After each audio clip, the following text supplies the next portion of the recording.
दाता गंज बख्श अली हजवेरी रहमतुल्लाह अलैह कश्फुल माजूब के अंदर लिखते हैं, फरमाते हैं एक शख्स था बनी इसराइल में, तो किसी पहाड़ की चोटी पर इबादत करता था।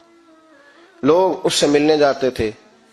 दरवेश लोग जो होते हैं ना, उनकी बड़ी बात होती है। वो नेक आदमी पहाड़ की चोटी पर इबादत करते थे, बनी इसराइल के वली थे। लोग मिलने जाते थे तो रस्ते में एक ढलान थी, लोग ऊपर चढ़ते तो उन्हें दिक्कत होती। एक दिन उस वली के दिल में ख्याल आया, या अल्लाह तू इसे पैदा ना करता तो क्या अर्ज था। रब करीम ने उस वक्त के नबी पैगंबर अलैहिस्सलाम को वही फरमाई कि जब वो आपके पास आए ना तो उसे कह देना तू मेरी तखलीक पे एतराज करता है। उसे कह देना कि मैंने उसका नाम वलियों की सफ से काट कर नाफरमानों की सफ में लिख दिया है। मेरी तखलीक पे एतराज करता है, मैंने जो बनाया हक और साची बनाया है। वो मुलाकात हुई तो नबी अलैहिस्सलाम ने फरमाया, भाई रब फरमाता है तेरा नाम काट दिया है वलियों की सफ से और नाफरमानों की सफ में लिखा है। बंदा सजदे में गिर गया,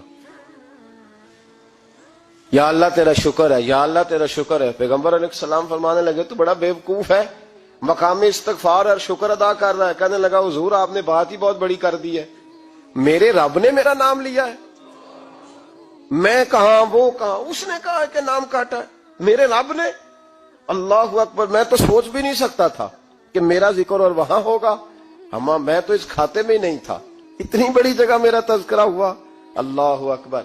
फिर वो अर्ज करने लगे पैगंबर अलैहिस्सलाम से, कहने लगे एक आपने पैगाम दे दिया, अब आप मेरा भी एक पैगाम रब करीम के हुजूर नाज़ अर्ज कर दीजिएगा। फरमाया वो क्या। कहा अर्ज कीजिएगा मालिक से कि मौला मुझे तेरी मखलूक से बड़ा प्यार है। वो जो मैंने ढलान की बात की तो इसलिए की, तो दिलों के हाल जानता है कि लोगों को तकलीफ होती थी।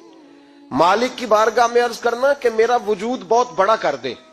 आपने कहा है ना नाफरमानों की लिस्ट में चला गया हूं, अब जहन्नम में जलूंगा, तो अर्ज करना कि मेरा वजूद बड़ा कर दे, बड़ा, सारे दोज़ख में मैं अकेला ही पूरा आ जाऊं। मेरा नहीं दिल करता अल्लाह का कोई और बंदा जहन्नम में जले, मुझे उसकी मखलूक से बड़ा प्यार है। जब ये लफ्ज कहे तो पैगंबर वहीं खड़े थे, अल्लाह ने वही फरमाई, इससे कहो तू मेरी मखलूक से प्यार करता है तो मैं तुझसे प्यार ना करूं। इसे कहो तेरा गुनाह भी बख्श दिया, तुझे दोबारा वली भी बना लिया, बगैर हिसाब जन्नत भी दी, और कयामत में जिस जिसकी तू सिफारिश करेगा मैं उसे भी जन्नत अता करता चला जाऊं। शर्त यह है कि तू अल्लाह के बंदों से प्यार करे। खुदा के बंदे तो हैं हजारों, बनू में फिरते हैं मारे मारे। मैं उसका बंदा बनूंगा जिसको खुदा के बंदों से प्यार हो, मैं उसका बंदा बनूंगा जिसको खुदा के बंदों से प्यार होगा।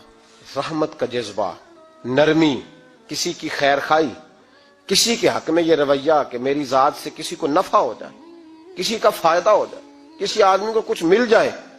मुल्ला रूमी एक बड़ी अजीब बात लिख गए मसनवी में, फरमाने लगे बादशाह बनना चाहते हो, मखलूक के रहनुमा, मुक्तदा, लीडर, सरबराह बनना चाहते हो। आपके सामने बैठे लोगों ने कहा हुजूर हर बंदा ही चाहता है। तो फरमाया फिर मखलूक के खुदा से प्यार करना शुरू कर दो। मखलूक का बादशाह वो नहीं होता जो धोखा दे के उनका लीडर बन जाता है, उसके धोखे तो कुछ दिनों में खुल जाते हैं, सामने आ जाते हैं। जो आदमी डंडे के जोर पर बादशाह बनता है उसकी बादशाही जिस्मों पर होती है, रूहों पर नहीं होती। फरमाया तुम मखलूक से प्यार करना शुरू कर दो, अल्लाह की मखलूक तुम्हें अपना रहनुमा कहना शुरू कर देगी। लेकिन मोहब्बत करोगे तो सरबराह बनोगे, प्यार करने से बनोगे। लोगों